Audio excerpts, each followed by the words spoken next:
Hi, my name is Steven and welcome back to my channel. Today I'm going to be talking to you about how to relax, tips on reducing stress.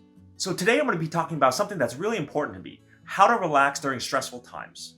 I often get really stressed during the end of the year, and this year is no different. There are so many things going on and everybody's trying to rush to get it done before the end of the year.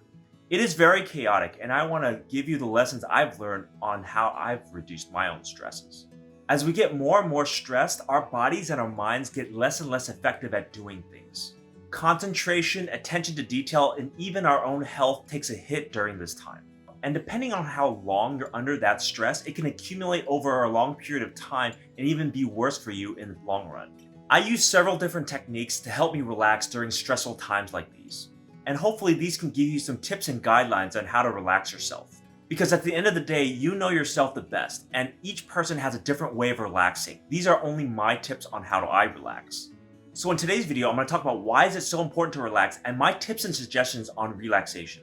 And before we start, be sure to like, subscribe, comment, hit that notification bell if you like this content. And let's go. So let's first talk about why it's so important to relax. Number one, avoid burnout. This is by far the most important reason to incorporate relaxation into your daily lives, to avoid the dreaded burnout. And this can take the form of being lethargic, depressed, or even irritable, and sometimes all three of them. There's definitely been times in my life where I've encountered all three of these, and sometimes simultaneously. And I've often experienced burnout when I've continuously pushed myself to the limit very hard for several months. And it's very hard to describe because you don't feel burnout right away. It happens over a gradual length of time. And the common factor of all the times that I've burned out before was that I did not incorporate relaxation into my daily lifestyle.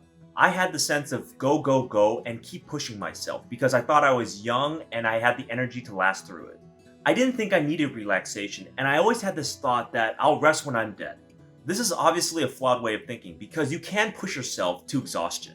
And the realization that I've gotten to after burning out several times is that it is harder and harder to recover from the older you get. So now I start to actively incorporate relaxation strategies within my busy and stressful schedules so that I avoid the impact of a burnout later. Although I'm still not successful at recognizing all the stages of burnout during stressful times, I'm much better at relaxation during that time. So incorporating relaxation into your day-to-day life can help mitigate burnout. So number two, remain at your peak. So the reason why I ultimately incorporated relaxation into my life was because it took longer and longer to recover from burnout every time that I went through it. And this was ultimately inefficient for me in the long run because it sometimes took weeks or months for me to properly recover. And definitely that length of time was really hard for me because I always want to be efficient and uber productive, and it sucked not having to be able to do that. As my life has gotten more and more complex, people rely on me. I'm responsible for a lot of things in my life. I just can't be down for weeks or months at a time. When you make a commitment to rest and relaxation, you ultimately give yourself and your body pause. This pause can ultimately help you sustain your productivity and efficiency over a long period of time to maintain that peak. And this relaxation I'm talking about doesn't need to take a long time, maybe perhaps an hour a day. But the point is that hour each day adds up over time. So in the long run, you're incorporating more relaxation during your lifetime. And if you think about it, it's much easier to try to incorporate rest and relaxation every day rather than trying to do it a single day during a week. Because that one single day might be interrupted and you might not have a full rest and relaxation day. So it's really important, if you want to keep your productivity and efficiency at your peak, get that rest and relaxation in as often as possible. Number three, reflection and assessment. When I gave my brain time to relax, I started thinking about things that I ultimately couldn't when I was busy. When my mind was continuously occupied with something, I just didn't have space and time to be able to think and reflect on things that I've done. I didn't have that processing time. So when you take time to deliberately pause during the day, it helps your mind think and process through things during that day. This really helps you because sometimes we go on autopilot. We start doing things habitually without really realizing why we do them. This break and pause gives you that space to understand, okay, this is what I'm actually doing, and this is what aligns with what I'm doing in my life goals. And when we give time for reflection and assessment, we realize if it's worth doing in the first place, or maybe we should change directions. For me, the most important thoughts and decisions in my life has occurred when I'm at full rest and relaxation, where I'm taking that pause and just reflecting on what's going on in my life. It was at this time where I was actually listening to what my mind was saying and I was able to process and understand it. So, relaxation is a great way to reflect and assess what is going on in our lives and whether or not we want to continue with it or change to something new. So, now let's talk about some of my tips on relaxation. Number one, walk in nature. As part of my daily routine, I try to get out for 30 minutes every day to go walk in a park. This allows me to break up my day and gather my thoughts about what I'm doing that current day. It can be incredibly relaxing just to stare off into nature, wander the mind, and just rest. When you are stressed, sometimes one of the best things to do is to remove yourself from that stressful environment. And one of the best ways to do that is to go to a park and relax. Because it is a natural place where we are in our element. And it's away from things that can possibly stress us out, like technology, people, and certain problems of the day. I would say that this is pretty easy to incorporate in your real life. If you don't have a nearby park around you, then go for a walk for 30 minutes a day. The point is to get out and remove yourself from the stressful environment. And if you're interested in how I relax in the park, check out my previous video. Number two, write it down. When you write something down, you're actively processing whatever you're going through. And this can help you relax because it's actively putting whatever's in your brain down on paper. The slower speed of writing compared to the thoughts in our brains help us process it a little better because it allows us to spend a little more time thinking about it and processing it than we otherwise do if we're just thinking about it. Every time I'm stressed, the common denominator is that I start obsessing over my thoughts and I just can't get a conclusion on whatever I'm thinking about. When I write it down in my journal, I just don't have to think about it anymore. I'm able to move on from it. It's like my mind says to me, I've completed this thought now. I can relax. And usually I feel instantly better afterwards. And writing it down can take any forms you like, either a journal, notepad, or even electronically. It doesn't matter, as long as you're focused on getting your thoughts down on paper, that's the most important part. So write down your thoughts so it gets out of your head and you'll be able to move on from it a little bit easier.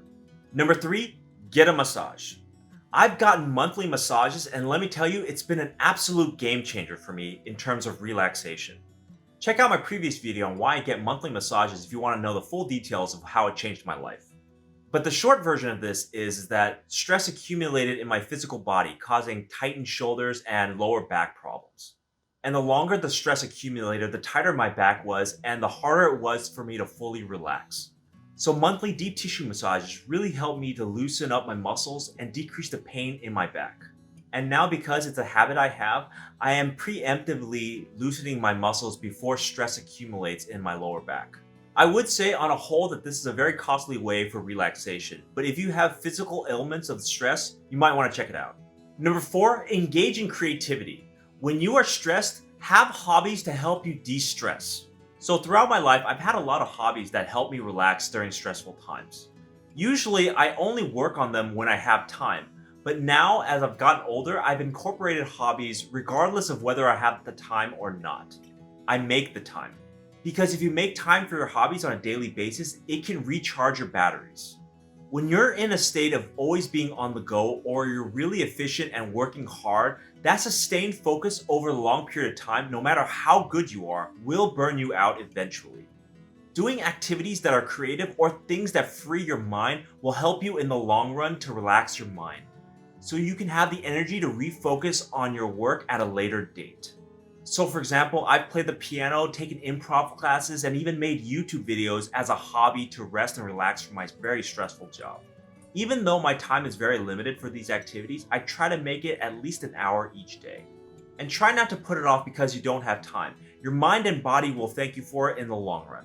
Number five, talk it out. One of the easiest and best ways to relax is to talk to somebody about your stresses. Having someone you can vent to in times of high stress can really help you relax. Sometimes all you need is someone to listen to or give you advice on something that's problematic.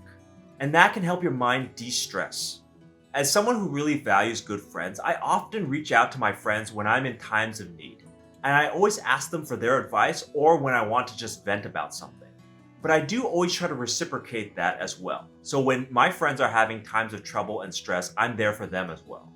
So when in doubt, don't hesitate to reach out to someone that you trust to help you through a difficult time. And number 6, travel. When in doubt, try to get away from it all. Travel has not only helped me to get out of a stressful environment, but it helps me break up my daily routines as well. This can be very powerful because we are often the product of our habits, and sometimes we get into a negative spiral and we think about the same things constantly. And it can be really hard to break out of that stressful situation sometimes. So when I go on travel, I'm able to break from my life completely. Prior to the pandemic, I always took a lot of travel breaks. I would take small trips every 6 weeks and an international trip every 6 months. By getting out of my normal environment, I do a hard reset on myself. I come back always with a different perspective. Sometimes when I come back from travel, I realize what wasn't working in my life and I course correct for it. So for example, certain stressful situations or environments that I put myself in, I was able to realize that this was bad for me and change course. So if you do have the means to travel, even short trips, they can be well worth it in order for you to fully take in rest and relaxation from your normal day-to-day environment. So there you have it. Those are some of my tips on how to relax during times of stress. Relaxation is not only a tool to help you keep you at your peak or to avoid burnout, but also to help you reassess your life as well. I learned the lesson of relaxation a little bit too late after burning out several times in my life. But now that I'm a bit wiser, I'm able to incorporate relaxation strategies into my day-to-day life so I avoid burnout. The key to relaxation is to dedicate time to process whatever you're going through, whether that's a walk in the park, hobbies, or traveling. The time that we give our minds and our bodies a rest will help stem the tide in future times of stress. So thank you for watching. Please leave me a comment down below on what is your favorite relaxation tool and why would you recommend it. And I'll see you next time.